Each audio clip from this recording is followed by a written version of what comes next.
Assalamualaikum warahmatullahi wabarakatuh.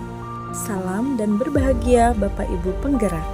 Saya Wartini, calon guru penggerak Angkatan 11 Kabupaten Cianjur, Provinsi Jawa Barat, akan memaparkan kesimpulan dan refleksi pemikiran Ki Hajar Dewantara Modul 1.1 Koneksi Antar Materi.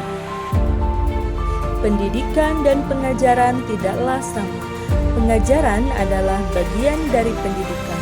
Menurut Ki Hajar Dewantara, pengajaran adalah proses pendidikan dalam memberi ilmu untuk kecakapan hidup anak secara lahir dan batin.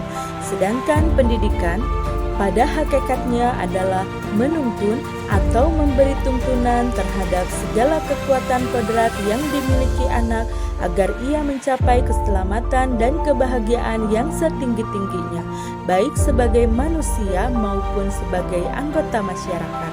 Pendidikan menciptakan ruang bagi murid untuk tumbuh secara utuh agar mampu memuliakan dirinya dan orang lain, serta menjadikannya mandiri. Sebelum mempelajari modul 1.1, pembelajaran yang saya lakukan hanya sebatas transfer materi pembelajaran saja. Saya menganggap ketuntasan dalam penyampaian materi lebih penting daripada memahami karakteristik murid. Biasanya hanya melihat nilai dari aspek kognitif saja, misalnya saat mereka mengerjakan tugas atau ulangan harian. Jika nilai murid sudah mencapai KKM, dianggap pembelajaran sudah berhasil. Selain itu, saya juga beranggapan murid hanya sebagai objek pembelajaran, sehingga pembelajaran berpusat pada guru atau teacher center.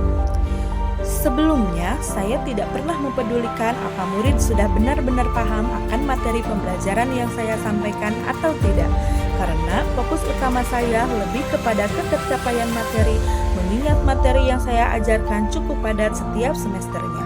Saya pun hanya meminta siswa untuk menghafal materi yang saya ajarkan tanpa memikirkan bagaimana cara agar materi tersebut dapat dipahami dengan sepenuhnya, sehingga saya pun sering merasa gagal mengeluh jika banyak murid yang tidak tuntas setelah melakukan evaluasi.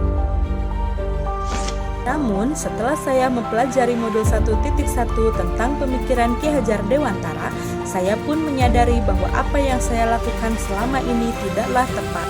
Setelah mempelajari modul 1.1, saya menyadari seharusnya saya melakukan proses pembelajaran secara menyeluruh, menjadikan murid sebagai subjek pembelajaran dan guru hanyalah sebagai fasilitator pembelajaran.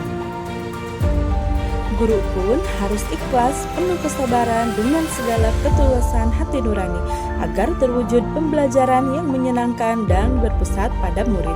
Selain itu, guru harus mempelajari karakteristik murid karena setiap anak dilahirkan unik dengan kelebihan dan kekurangannya masing-masing. Saya pun harus menghargai karakter murid, memberikan kesempatan murid untuk tumbuh sesuai dengan kodratnya. Yang dapat segera saya terapkan dalam pembelajaran di kelas antara lain: 1. Merancang pembelajaran yang interaktif dan menyenangkan dengan melibatkan murid sesuai metode student center. Yang kedua, menerapkan pembelajaran abad 21, yaitu berpikir kritis, kreatif, komunikasi, dan kolaborasi. Yang ketiga, pembelajaran tidak lagi menuntut, tapi menuntun. Semoga video ini menginspirasi bagi Bapak Ibu pejuang pendidikan. Salam dan bahagia Bapak Ibu penggerak. Wassalamualaikum warahmatullahi wabarakatuh.